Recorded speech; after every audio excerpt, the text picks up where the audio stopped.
Bonjour à tous, on se retrouve dans une nouvelle vidéo et dans cette vidéo je vais faire un tutoriel sur le logiciel Edison.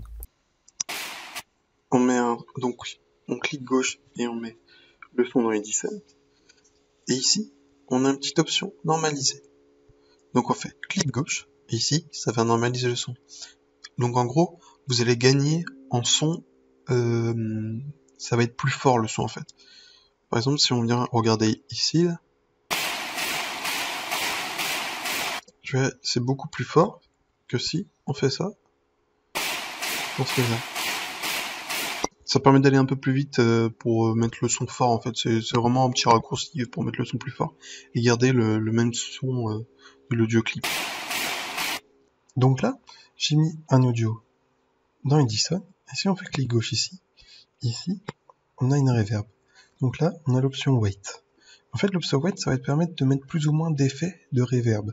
Si je le mets à 0, il y aura presque pas d'effet. Par contre, si je le mets au max, là, il va y avoir beaucoup d'effets. Donc ici, vous venez ici, vous faites clic gauche, et ici, j'ai déjà créé des choses. Et en fait, le smooth, ça va permettre d'arrondir les angles. Là, on voit pas, mais quand on met smooth, en fait, ici, à place que ça soit carré comme ça va être en arrondi, et ça revient. Et pareil ici, ça sera beaucoup moins droit, en fait. Si je joue maintenant,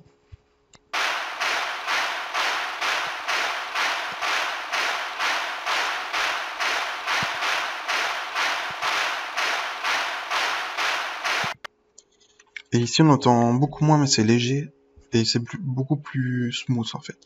Donc la finite c'est quoi? En fait ça fait un effet de fondu inversé qui augmente progressivement. C'est-à-dire, donc là on a une musique, et si je sélectionne, donc si je fais clic gauche, une partie de musique, et que je fais fade in, ici ça va aller de plus en plus fort en fait le son, et ça va faire une espèce de fondu. C'est-à-dire, donc là vous avez bien entendu qu'ici c'est tout doucement, et après ça devient de plus en plus fort, et ça fait un fondu qui va de plus en plus fort. Si on va ici, on fait clic gauche, pitch cursor, si on le met, donc on met tout à 0, on reset, on met les paramètres par défaut, et en fait plus on va aller à gauche, et plus le son va être lent, et plus on va aller à droite, et plus le son va être rapide. En fait ça va changer la hauteur des demi-tons en fait. Donc là par exemple si je suis ici, ça va faire ça. Voilà. Par contre, si je suis à gauche, tout à gauche, ça va aller beaucoup plus lentement.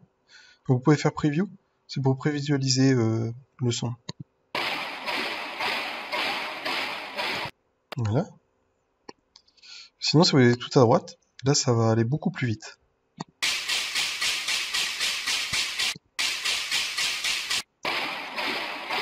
Donc là, on vient ici, on fait clic gauche, et ici on a mixte. Et en fait, ça permet de mettre plus ou moins d'effets de blur sur le son. Donc là, par exemple, si je fais preview,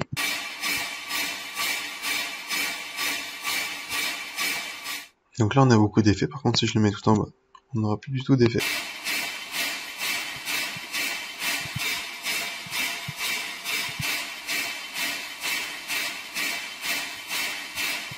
Donc là on vient ici, on met notre audio clip avant, et ici on fait clic gauche. Ici on a Amount, et en fait ça va jouer sur le blur en fait, sur l'effet. Donc plus on va mettre là, plus il y aura moins d'effets, et plus on va mettre là, plus il y aura d'effets. Donc là si je fais ça,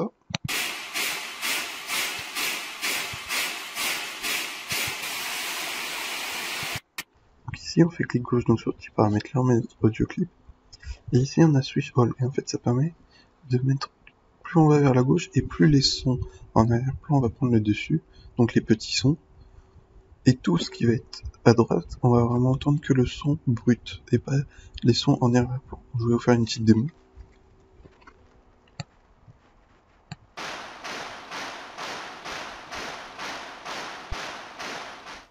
Donc là on entend bien le son en brut.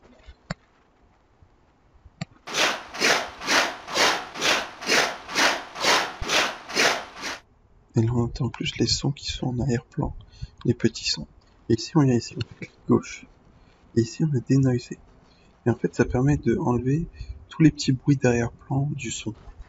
Par contre ça étouffe un peu le son quoi. Donc là, si je fais preview,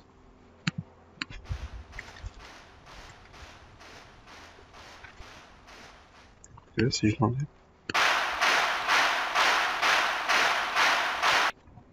on entend beaucoup plus.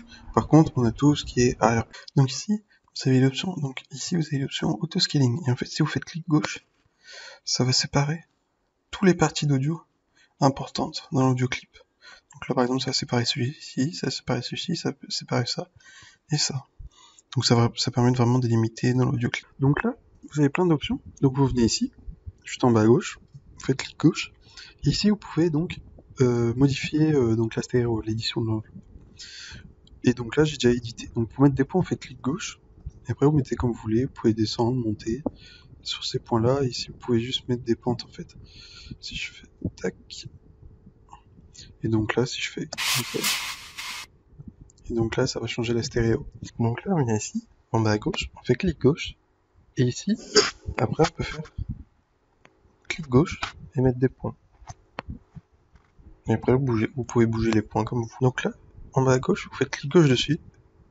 Et quand c'est en gris, c'est qu'il n'y a pas les marqueurs. Et quand c'est en jaune, orangé, vous avez les marqueurs. Donc on retrouve bien ici. Donc j'espère que cette vidéo vous aura été utile. N'hésitez pas à vous abonner à la chaîne pour avoir d'autres astuces. Et au revoir.